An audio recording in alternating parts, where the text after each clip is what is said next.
I'm a professional con artist. I once pretended to be the one that got away for some rich, blind guy. I kept up the act for 3 years, had his kid, and then I left. 5 years later, I was running a sidewalk fortune-telling gig. A little boy came up and handed me $100 bill. "I want you to find my mom." I had just tucked the cash into my pocket when a woman came running over. "There you are. I've been looking all over for you." The woman looked familiar. I thought for a moment and realized she was the real one that got away, the girl the blind guy had actually been in love with. After a few seconds of silence, I pulled the money out and handed it back to the kid. "Looks like you found your mom. Here's your money back." But he didn't take it. He just stared at me, his eyes wide. "That's not the mom I'm looking for." My hand, holding the money, froze in midair. After a moment, I turned to the woman, Sophia. "He's just playing around, right? Here, you should take this." She took the money and grabbed the boy's arm to leave. He bit her hand and snatched the $100 back. "This is my allowance. You can't have it." Sophia hissed in pain and glared down at him. "Lucas." She froze for a second, then knelt and softened her voice. "Be a good boy and come home with mommy. You don't want daddy to worry, do you? You two don't care about me anyway. Just go have another baby." Lucas pushed her away, sat back down primly on my little stool, and handed me the money again. Sophia let out a cold laugh, her gaze full of meaning. "Fine. Do her reading. Find out if your mother even wants you back." From the way she said it, I figured Lucas must have known she wasn't his birth mother. But if he knew, did that mean Eric knew too? When I left, I was still, for all intents and purposes, Sophia. My mind was a mess. But I kept a straight face, took the money from Lucas, and asked, "Do you know your date of birth?" Of course, I already knew the answer. I carried him for 10 months. The C-section was excruciating. I could never forget it even if I wanted to. January 8, 2020. He looked at me seriously. "Dad said it was freezing that day." I remembered. It snowed that day. Everything, inside the hospital room and out, was white. I've always been frail and run cold. Even with the heat blasting, my hands and feet were like ice all winter. That night, Eric sat at the foot of the bed, warming my feet in his hands. He stayed there all night. But he thought he was warming Sophia's feet, not mine. Not Gina's. I looked at Sophia standing there and buried those memories deep inside again. Then I took out my divination sticks and made a show of calculating. After a while, I said, "You and your mother's fates are not intertwined. You should stop looking." Lucas's lip began to tremble. "You're lying. Daddy told me my mom would be in the place with the most liars." I am, in fact, a very good liar. I'm a professional con artist. I've played the part of a concerned parent, a loving girlfriend, and a secret mistress, all to rave reviews. I've catfished guys online, dumped them after getting a couple $100, and taught them a lesson about being too trusting. I've sweet-talked trust fund kids in bars into ordering bottles of champagne that cost tens of thousands. But the biggest con I ever pulled was pretending to be Sophia and fooling Eric Reed for 3 years. Sophia had gone abroad to study. Eric went after her, got into a car crash on the way, and lost his sight. He sank into a deep depression, his personality turning dark and sullen. His parents couldn't stand to see him that way, so they tracked me down and hired me to impersonate Sophia. I went all in to play the part. I learned to play bass, altered my voice, and practiced her singing style. Yes, they were musicians. Their band was just starting to get famous when Sophia decided to leave the country for school. And just like that, it all fell apart. The first time I met Eric, he was sitting by the French doors, staring blankly at the shadows of the trees outside. His eyes were empty. I mimicked Sophia's voice and told him I was back. But I never expected his first words to be, "Why did you use a banjo for the intro on that demo?" I had prepared for a million different dramatic scenarios. A tearful reunion, a huge fight, a tender reconciliation.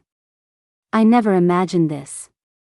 I stammered for a moment before managing to say, to honor our roots. The air went still.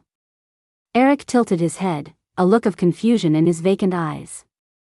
After a long pause, he said, I want to hear you sing. Our first song. I breathed a sigh of relief. Thankfully, I had practiced all their songs thousands of times until I knew them by heart. Eric played the piano to accompany me.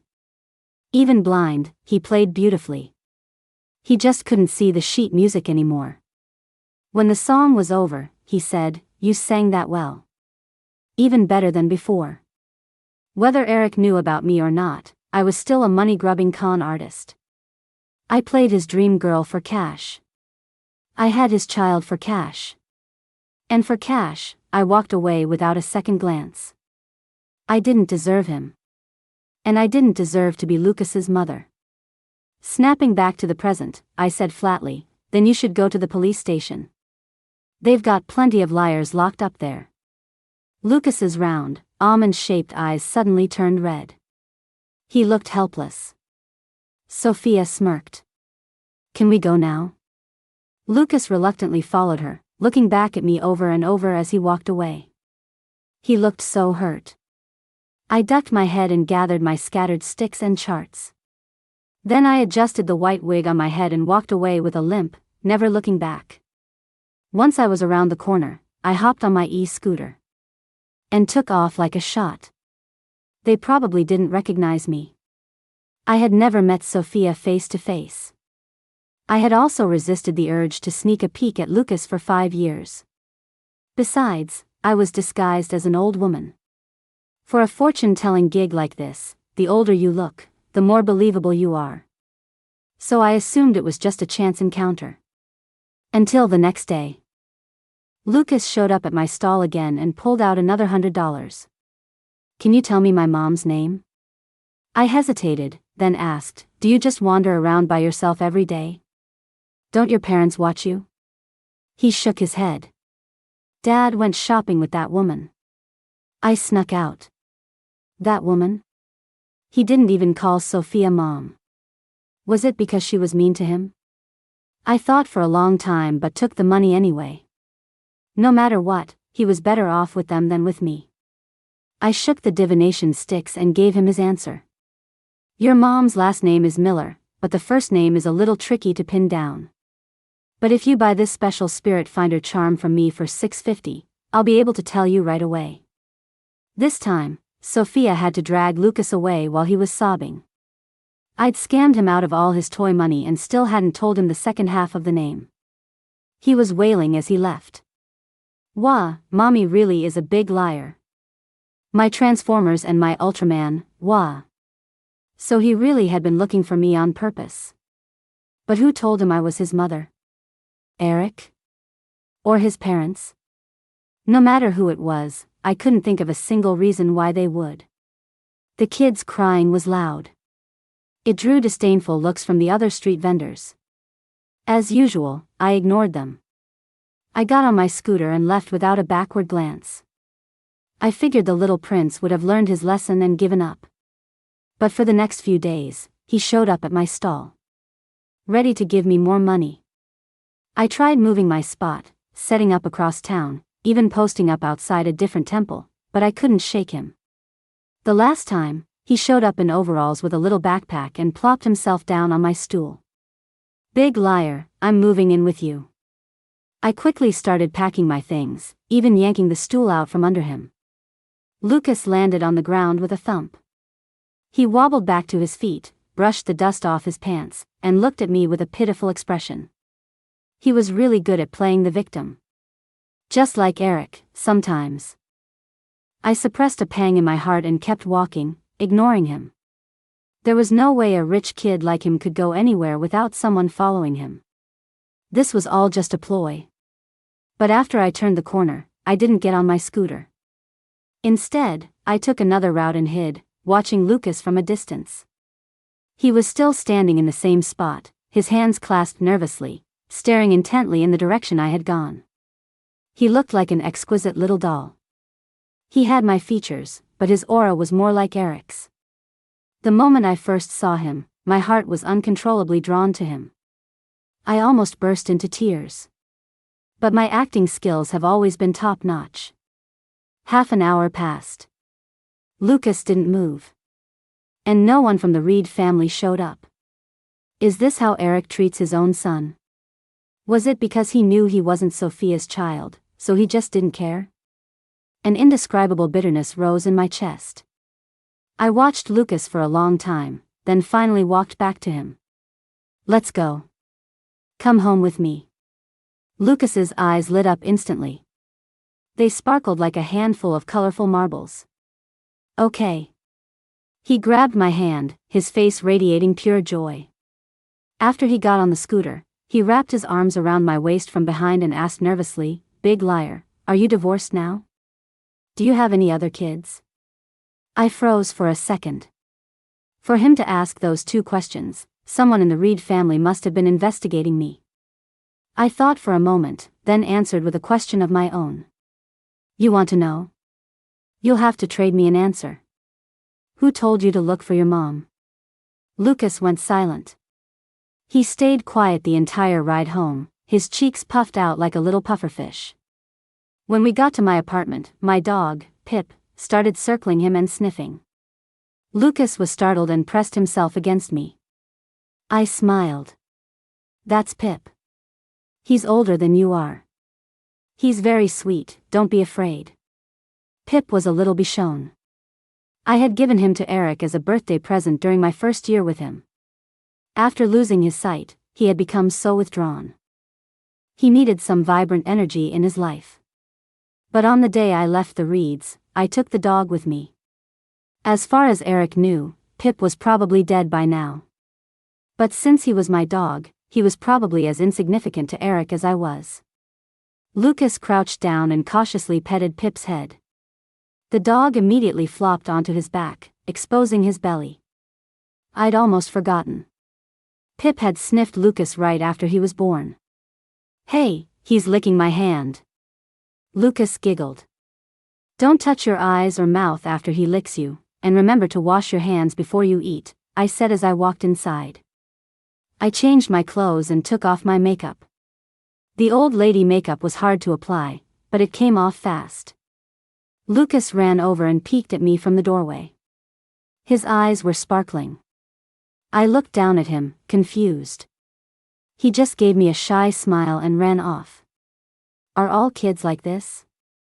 It wasn't until I went to his room to call him for dinner that I saw him lying in Pip's dog bed, talking into his watch. His tone was full of smug satisfaction. Mommy is so pretty. I saw her before you did, Dad. I didn't say a word. I just stood in the doorway and listened. I don't know what was said on the other end of the line. Lucas just snorted. So what? I get to sleep with Mommy tonight. He kept going. Uh-huh. There's no one else here, and no big boy clothes in the closet. Mommy bought me an Ultraman, too. Then his voice turned urgent. But Mommy is so great, what if someone steals her away? I felt like I'd been had. Tricked by this father-son duo. Don't sleep in the dog bed. You'll get all dirty. I spoke suddenly. Lucas jumped, startled. He quickly ended the call and scrambled out of the dog bed, his face bright red. I found it amusing. I didn't ask who he was talking to, just took him to wash his hands for dinner. At the table, watching Lucas wolf down his food, I remembered a job listing I'd seen recently. They needed a woman around 30 and a boy around 4 to play the wife and son of a rich heir. 2 hours for $3,000. It seemed tailor-made for me. So I said, if you want to live with me, you're coming to work with me the day after tomorrow. Lucas looked up, a grain of rice stuck to the corner of his mouth. He mumbled, to trick people into buying Spirit Finder charms? No. To find you a rich new dad. That night, Lucas slept in my bed. A while after I turned off the lights, he slowly scooted closer. His breath tickled my face. When I didn't react, he reached out and poked my cheek. It reminded me of all those nights, over 3 years, when Eric would trace my face. His long fingers would glide over my eyebrows, my eyes, my nose, and finally rest on my lips. I'd laugh and say, "It's not like you've never seen me. Why are you doing this?" His dark eyes would stare straight at me. Even though he couldn't see, they still seemed to sparkle. "I want to remember you more clearly." Later, when I told him I was pregnant, he traced my face over and over that night, as if he were trying to carve it into his heart. "Sophia, will you marry me?" Lucas's little hand was soft and chubby, and it felt nice on my face. "Mommy. Why didn't you come see me? I missed you so much, Mommy." He snuggled into my arms, a tiny little thing. I couldn't hold back anymore. Tears soaked my pillow. The day of the acting gig, I took Lucas to the restaurant right on time. I'd been here before. With Eric. It was after he'd worked up the courage to start writing music again for the first time since going blind. He'd asked a friend to help release a single. To help him write, I had studied every instrument I could get my hands on. I'd even discovered, surprisingly, that we were very compatible musically. He never again asked me a question like the one from our first meeting. "Not bad. She's beautiful." A man's voice broke me out of my thoughts. It was the rich heir, Ryan. He actually did have a wife abroad, but she'd married him for his money and left. He was too embarrassed to admit it, so he hired people to keep up appearances back home. To make his story more convincing, he'd even added a kid. He seemed very pleased. He kept praising Lucas. "So cute. He actually looks a little like me." Lucas looked up at him, then at me. His expression seemed to ask, "Do I?"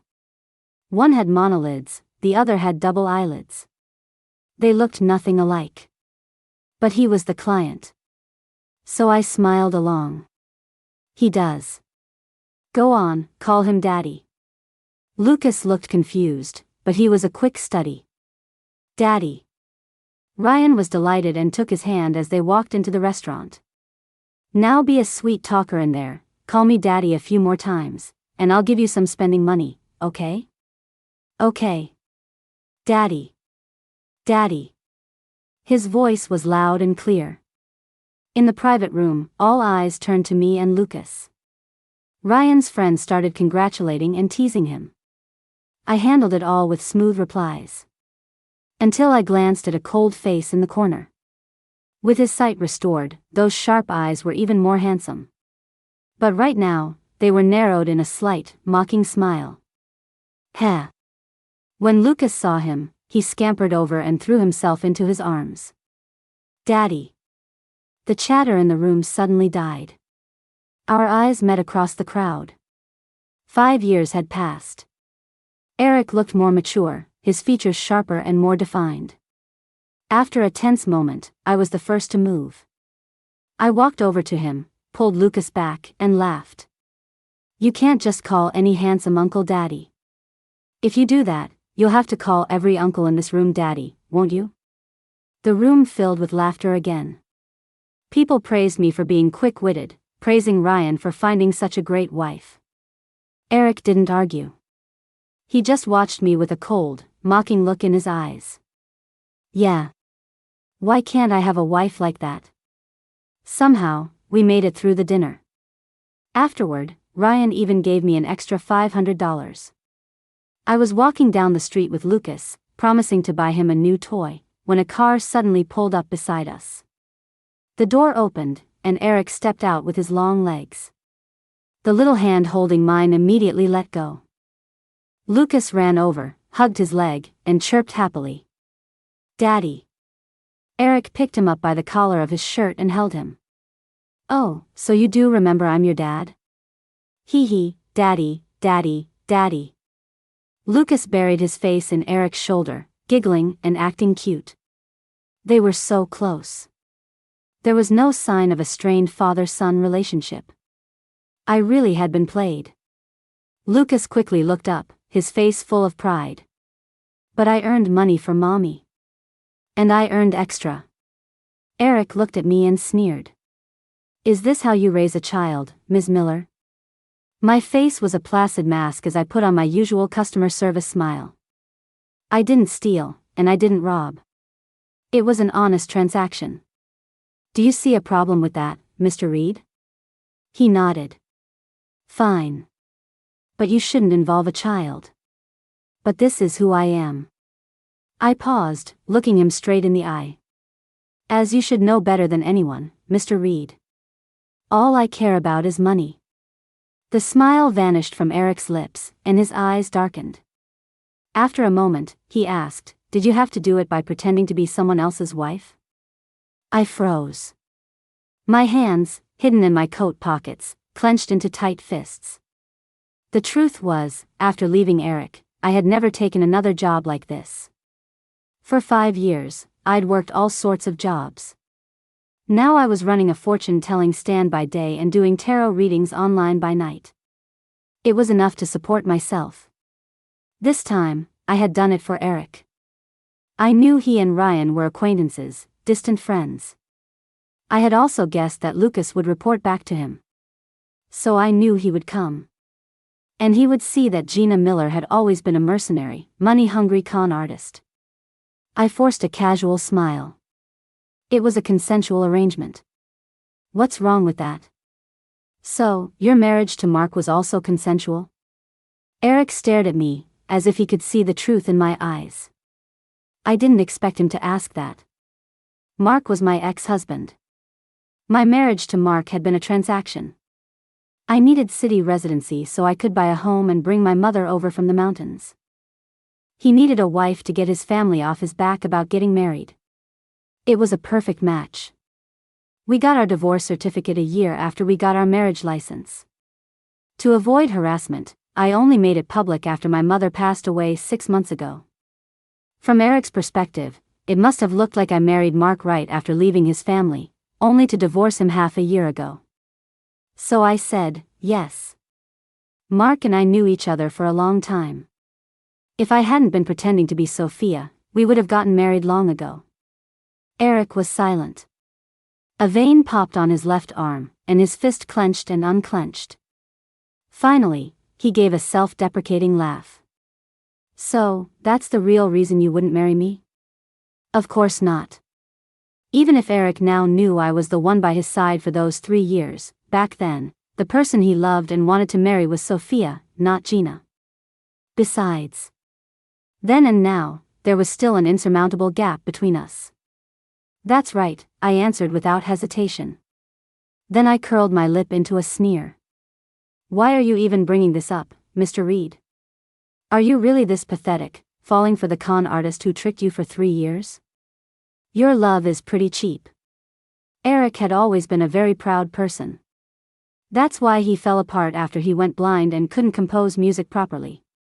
Words like these should have made him feel looked down upon. But this time, I seemed to have misjudged him. He didn't fire back a sarcastic retort as I expected. Instead, he put Lucas down and looked me straight in the eye. You're right. I did fall for the con artist. It felt like my heart had suddenly been squeezed. My eyes stung, and I had to fight back tears. Well, I don't love you. I only took that job for the payout of a few $1,000,000. I took a deep breath, barely managing to keep a smile on my face. Since you have a problem with how I'm raising our son, Mr. Reed, you can take him.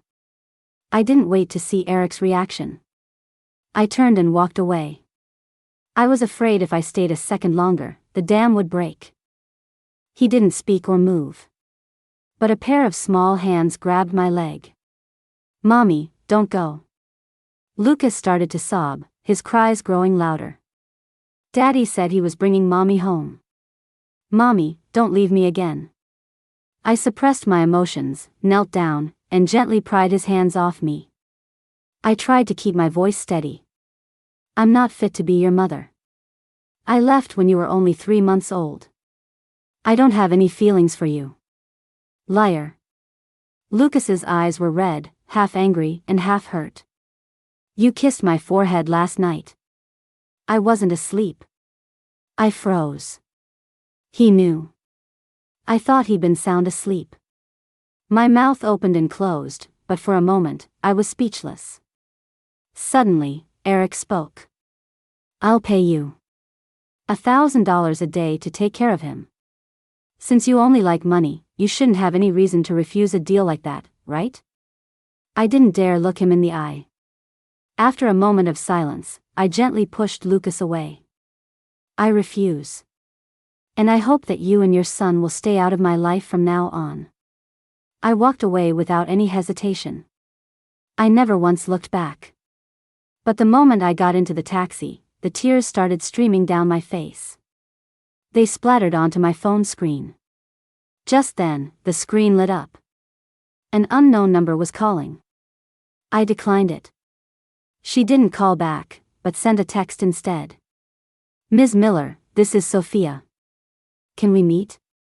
There's something I want to tell you in person. I told the driver to change course and headed to the cafe she suggested. Sophia was already waiting when I arrived. The first thing she said to me was, Eric and I never got back together. I ordered an iced Americano to help with the swelling around my eyes. I figured. You're helping him. But I don't really get it. You two had a pretty big falling out. She smiled. A falling out? You don't mean him chasing me to the airport, do you? I nodded. Sophia took a sip of her coffee before speaking slowly. Everyone thinks he chased me to the airport because he was so in love with me. In reality, he just wanted an explanation. The band was just getting some recognition, and we were planning our second album when I quit without a word. Eric didn't understand why I did it, so he came to find me. She held her cup, her voice calm. Back then, the only thing Eric loved was his music. Sophia told me a lot.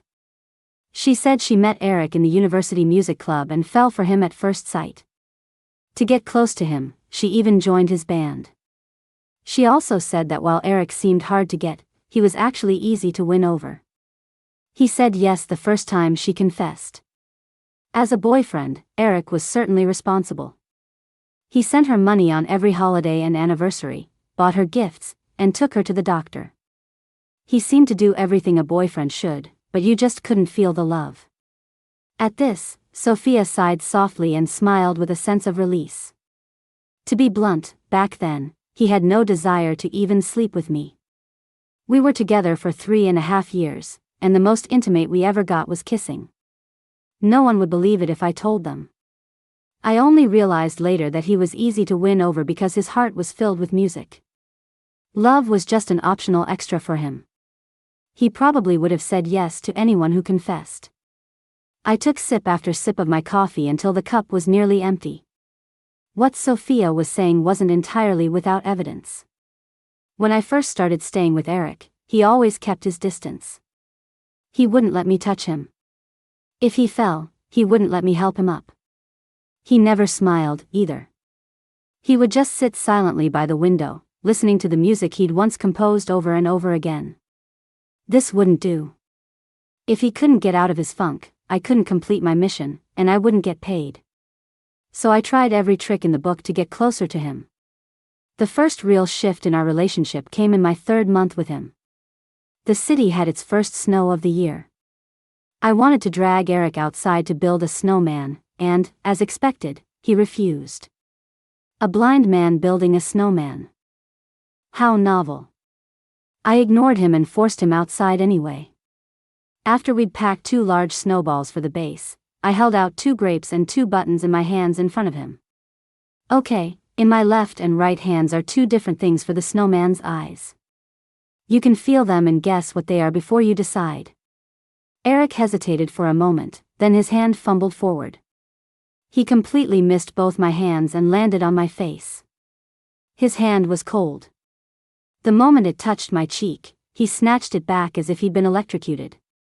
Sorry. After a few seconds, I came to my senses. I took his hand and placed the grapes and buttons in his palm. One is a grape, the other is a button. Take your pick. Eric felt them for a long time.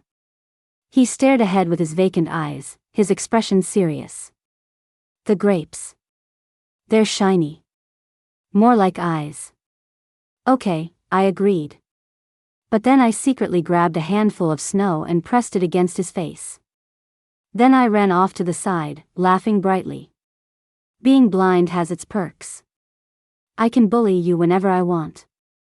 Eric froze for a moment, then said with a sigh, I may be blind, but I can still hear. He crouched down, grabbed a handful of snow, and threw it in my direction. He missed. But I pretended to be hit anyway, letting out a small yelp. Oh, you dare hit me, Eric Reed? Just you wait, I'm going to get you back, you little blind rascal. With that, I started grabbing snowball after snowball and throwing them at him. Eric fought back, a faint smile playing on his lips. He actually managed to hit me a few times. Snow got inside my scarf, and the cold made me wince. Hearing me shake out my scarf, Eric asked with concern, What's wrong? I pretended to be mad. You got snow in my scarf. That's so mean. He let out a soft laugh. Come here. Confused, I walked closer. Eric took off his own scarf, then fumbled as he slowly wrapped it, loop by loop, around my neck. In the process, his fingertips brushed against my skin several times, and each time he pulled back quickly. Finally, he said, You give up, right? After all, you can't even beat a blind guy. Warmth spread across my neck. I lightly kissed the corner of his lips, a fleeting touch. So what? I can still bully you. I think that was when it started. When I gradually lost track of whether my feelings for Eric were real or just part of the act. After that, Eric and I grew closer. But he was still quiet most of the time. Too quiet, and it would become oppressive. So I went to a pet store and picked out the loudest little bichon I could find. On Eric's birthday, I brought the puppy home. I had planned to keep him in a room and surprise Eric with him during the cake. But maybe I didn't close the door properly. The puppy snuck out. When I found him, he was sniffing around the cuffs of Eric's pants. Eric was clearly startled, a flash of panic on his face. A moment later, he crouched down and cautiously reached out. The puppy immediately licked his palm, whimpering softly. It's a bichon. I walked over and stroked the puppy's head. I was trying to surprise you, but I guess it turned into a scare instead. Eric shook his head, smiling. No, not at all. I love him. He said that, but later that night, as we were having cake, he caught my hand just as I was about to smear cream on his face. He brought my hand to his lips and brushed them against my fingers. So, can I have another birthday present? In bed, he grabbed my hand again and guided it to his waist. I can't see. Can you help me?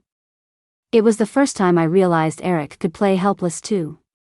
That night, we were both clumsy and inexperienced. But we still spent a long time exploring each other.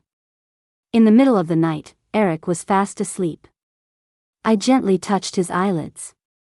Eric, my real name is Gina. Gina Miller. But you'll probably never know that. Now, he knew. But the distance between us was far greater than just a name. After leaving the cafe, I went straight home. But I stopped dead at the top of the stairs. My apartment door was open, the lock looking like it had been forced. I took a deep breath, pulled out my phone, and typed in 3 numbers, my thumb hovering over the call button. Slowly, I crept toward my apartment. Until the scene inside came into view. It was a disaster. Every inch of the place had been ransacked. And sitting on my sofa were the 2 people I never wanted to see again in my life. I couldn't see Pip anywhere. I rushed inside and found him locked on the balcony, barking frantically and scratching at the glass door. My heart finally settled. The people on the sofa saw me and immediately stood up. Well, the rich girl is back. My father, George, was holding the Ultraman toy I'd bought for Lucas, a sneer on his face. Heard you had a kid with some rich heir. Must have gotten a pretty penny for that, huh? And you thought you could fob us off with just a few million? My brother, Luke, chimed in, yeah, sis, that's a little cheap of you. My face was cold. I have nothing to do with them anymore. I don't have any money. Get out of my house. George's face flushed with anger, and he slammed the Ultraman on the floor. You think I'm gonna believe that? If you don't give us money today, I'm not leaving. He had always been this quick to anger. And his rage was always directed at my mother and me. I sneered. Suit yourself. I started to walk toward the balcony to get Pip. But Luke suddenly dropped to his knees in front of me. Please, sis. If I don't pay them back, they're going to cut off my hand. I don't want to be a cripple, sis. Please, I just need $100,000. He pressed his hands together, looking sincere. George scowled and pulled him up from the floor. What are you doing, kneeling to a woman? If she won't give it to us, we'll go find that rich heir. If that doesn't work, we'll dig your mother up from her grave and see if she'll give it to us. My mother's cancer had progressed to the terminal stage because he refused to let her go to the hospital. Now she was dead, and they still wouldn't leave her in peace. My patience finally snapped. I was trembling with rage. Fine. I'll give it to you. George froze for a second, then a triumphant smile spread across his face. I knew it. Even if you changed your residency, you still have our family's blood in your veins. I didn't say anything. I just turned and went into the kitchen. When I came out, I was holding a knife. They stared for a second but didn't look scared. George laughed and walked toward me. Who do you think you're scaring with that little knife, girl? Come on, do it. Swing it right here. I'm standing right here. Let's see if you have the guts. He was almost right in front of me. Luke tried to reason with me. Yeah, sis, that's dangerous. You might end up hurting yourself. It sounded like he was concerned, but it was a threat. But he had a point. I couldn't win against two grown men. So, I pressed the knife against my own throat. That's fine. I'll just kill myself. There are only 3 of us in this room. Then you two will be murder suspects, and neither of you will get away. Gina. Perhaps seeing the dead look in my eyes, George roared my name. He lunged forward to grab the knife. I stumbled back a few steps, and the blade bit into my skin. A sharp pain shot through my neck. Blood started to trickle down. They finally started to panic. George spat on the floor, still wanting to come at me. All right, you've got guts, threatening your own father like this. I immediately pressed the knife in deeper. He froze, his eyes glaring at me. After a long, silent standoff, he seemed to make a decision, gritting his teeth. Fine. I'll be back. He turned and left. Luke followed, but not before trying one last, insincere plea. Sis, why do you have to be like this? If you just gave us a little money. Get out. I spat the words out, my face blank, my grip on the knife unshakable. He left, looking disappointed. It wasn't until their footsteps faded away that I let the knife clatter to the floor and collapsed. The emotions I had been holding back for so long burst forth. I buried my face in my knees and wept, silent tears streaming down my face like a river. But then, I heard footsteps outside the door again. I immediately snatched the knife from the floor, wiped my tears, and stood up. What? You think I don't have the guts to? I stopped mid-sentence when I saw who was standing in the doorway. It was Eric. Gina. His eyes widened in shock, and he froze in place. But I felt a wave of relief. The knife clattered to the floor again. As if jolted by the sound, Eric rushed over. What happened? He asked, his voice tense. I shook my head. It's nothing. I picked up the knife, went into the kitchen, and put it away. Eric followed me and grabbed my hand. His gaze was fixed on my neck. Who did this? His eyes and voice turned cold and dangerous, as if he had just remembered something. Was it those two men who just left? No.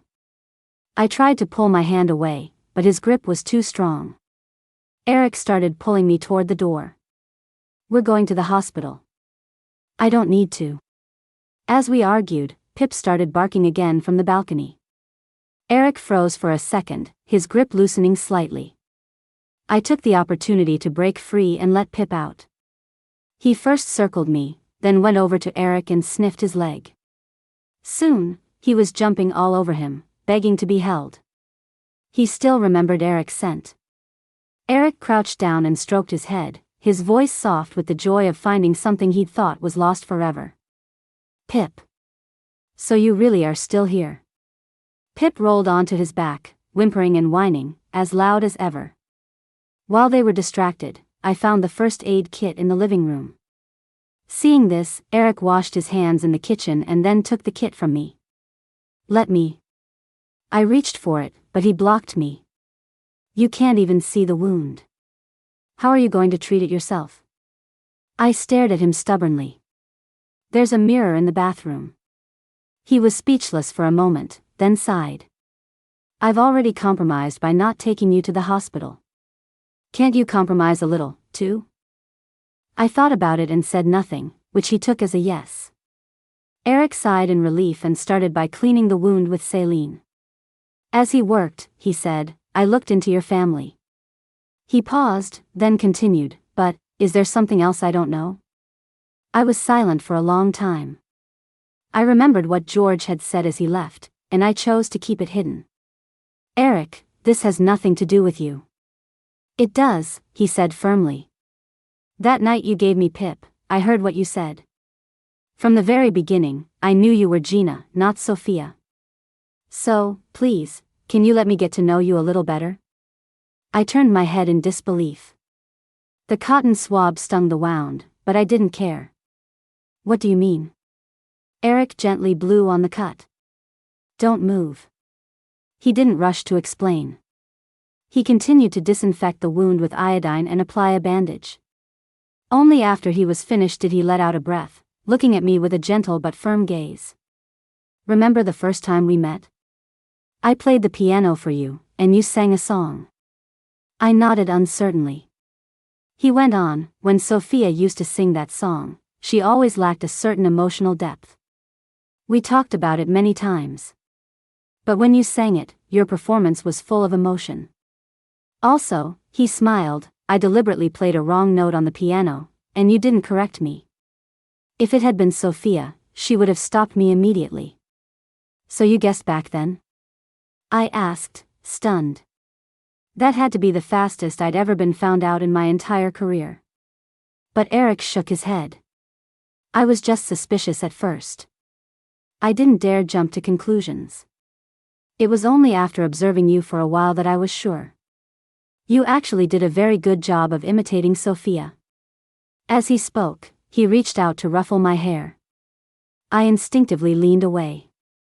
His hand hung in the air for an awkward second before he pulled it back. Eric gave a helpless smile.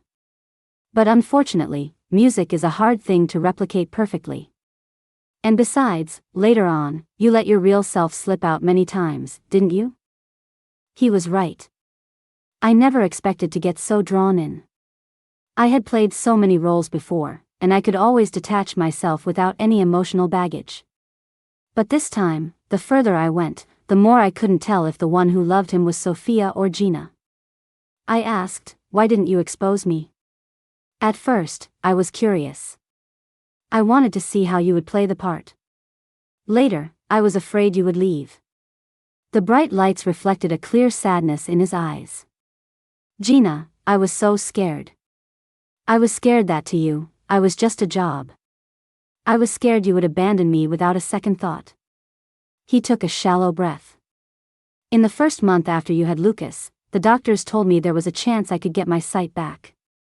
I was so happy.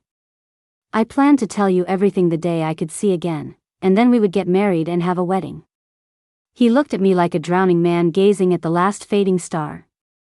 But you left. Without a word. I knew there was a chance Eric's sight could be restored.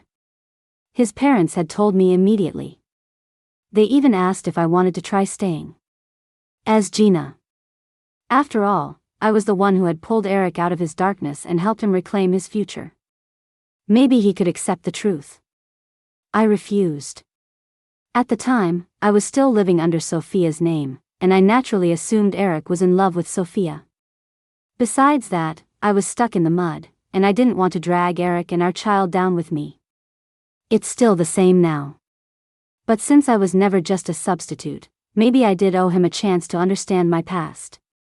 After that, whether we moved forward or let go, I would accept it completely. So, for the first time, as Gina, I looked at him without any pretense. Eric, nobody is born a liar. I grew up in the mountains. I was raised on my father's curses and my mother's meager protection. After I graduated from high school, my father wanted me to get married. The younger I was, the more money he could get for me. I didn't want to. My mother didn't want me to either. Of course, we were beaten for it. I had known since I was little that my mother had been married off in the same way. Her status in the family was lower than that of the old workhorse ox. My mother was locked in her room. I was locked in the storage shed, waiting to be married off. I was 17 that year. My brother, Luke, was 14. The 14-year-old Luke was still good. He secretly came to the shed, let me out, and put me on the car with the volunteer teacher who was leaving the mountain. Sis, run. You can't marry that old man with the limp. I promised I would, looking back again and again from the car. Watching his figure shrink to the size of a sesame seed, I made a silent vow. I had to get out of these mountains and save my mother and brother. I set off with hope and was gone for 3 years. But in those 3 years, I discovered that the evil in human nature couldn't be contained even by mountains. I was cheated many times. Working on a factory assembly line, people would ask me to cover their shifts but wouldn't pay me as promised. Someone told me you could buy a college degree, but he took $800 from me and disappeared. My supervisor said he would promote me, but then he cornered me in his office and said there was no such thing as a free lunch. There were many, many more.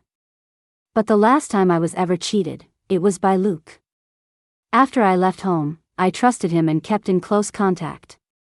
So when he told me our mother was gravely ill, I believed him without a doubt. I rushed home overnight. But the moment I arrived, I was drugged and locked in the storage shed again. When I woke up, I could hear sounds of celebration outside. I knew I was being married off again. Luke came this time, but not to save me. He said, "Sis, this time it's Wang, the pig farmer from the next village. He's rich. You won't suffer if you marry him." I didn't give up. I begged him. "Luke, I'm your sister. Can't you let me go, just like you did 3 years ago?" He looked at me in silence, then smiled. "Sis, women have to get married anyway. Sooner or later, it's all the same. Dad said Wang will give us $3,000. Then I can get a good wife." I finally realized with despair that in this family, only George and Luke were a family. My mother and I were outsiders. I have money. $8,000. I looked up, my heart dead. "You let me go, and the $8,000 is all yours. And I can give you more later." This was all the money I had saved from working multiple jobs. I had never told them about it, afraid my father would take it. But now, I had no choice. I had to use that money to buy myself a moment of freedom. After that, they used my mother to blackmail me, forcing me to send them money constantly. To earn more money faster and save my mother, I became a con artist. And I took the job from the Reeds to use the payout to buy my mother and me legal residency in one go and cut ties with them for good. It was just a shame. My mother only got to enjoy 4 years of freedom. The memories washed over me like a tide, soaking me before slowly receding. All that was left was a dampness that seeped into my bones, making me shiver in the cold of every night. Now, I forced a smile and asked Eric, "So? Isn't it a ridiculous life?" His eyes were red, filled with sorrow. He pulled me into his arms, his voice choked with emotion. I'm so sorry, Gina. I should have seen all this sooner. I pushed him away. It has nothing to do with you. I'm the one who lied to you for 3 years. Eric. I looked up at him, holding back tears. I don't want to drag you down. I don't want to be a burden to anyone. Eric shook his head, his fingertips tracing my face. No. You're not a burden to anyone. You held on for so long, all by yourself. You saved yourself, you saved your mom, and you saved me. He smiled, tears glistening in his eyes. Gina, you're amazing. This is the you I love. The real you, the brave you. And also. He cupped my face in his hands, the tenderness in his eyes almost melting me. The you that likes to lie. The tears finally fell. I didn't run away this time. I buried my face in his hands. But I don't want to owe you anything, Eric. I don't want to owe anyone. After a long moment, he sighed. Then let's do this your way. Let's make a deal. You let me handle your problems. In exchange, you have to stay by my side and be my eyes. The contract term? Forever. Just then, Pip came over and licked my leg. As if he were urging me to give my answer. My heart was enveloped in a warm, loving feeling. Finally, I smiled and agreed. Okay. I moved into Eric's apartment. When I walked in, Lucas was hiding behind the sofa, his face a mixture of hurt and resentment. Pip, however, was the first to run over and lick him. Lucas kept pushing him away with his small hands. You're the big liar's dog. I don't like you. But Pip just licked him more enthusiastically. Eric laughed. Stop pretending. Weren't you the one who was so excited about mommy coming over that you couldn't sleep until midnight? Lucas's face flushed with embarrassment at being called out. He was kind of cute. He just huffed. Dad's hand was shaking at dinner that day. I saw it under the table. The smile vanished from Eric's face. What are you talking about? Be careful, or I'll make you do homework. This father and son were really alike. I took a limited edition Ultraman box set out of my suitcase. I walked over, knelt, and apologized sincerely. I'm sorry. Mommy lied to you that day. Mommy doesn't want to leave you. Can you forgive me?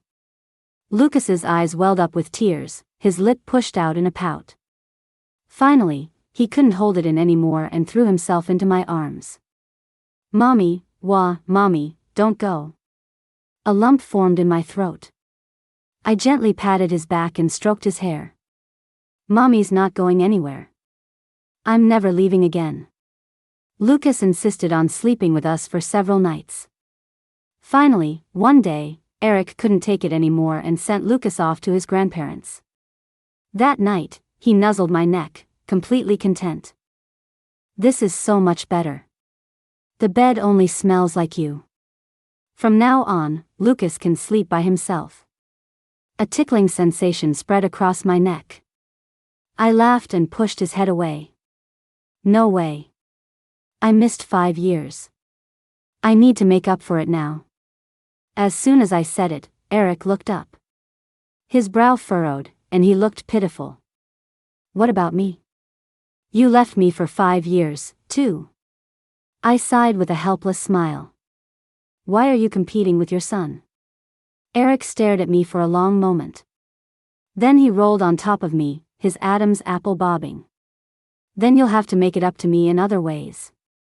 I nodded with mock seriousness. Okay. How? He reached over and turned off the bedside lamp. The room was plunged into darkness. After a rustling sound, he grabbed my wrist again and pulled it down. I can't see. You have to help me. I was torn between amusement and annoyance. Eric, you're not blind anymore. He lowered his head and bit my collarbone. I don't care. This is compensation. An unbearable itch spread from my collarbone. I took a sharp breath and gave in, following his lead. I don't know how much time passed. In between our ragged breaths, he touched my face and asked again. Gina, will you marry me? And this time, I finally gave him the answer that was 6 years too late. Yes.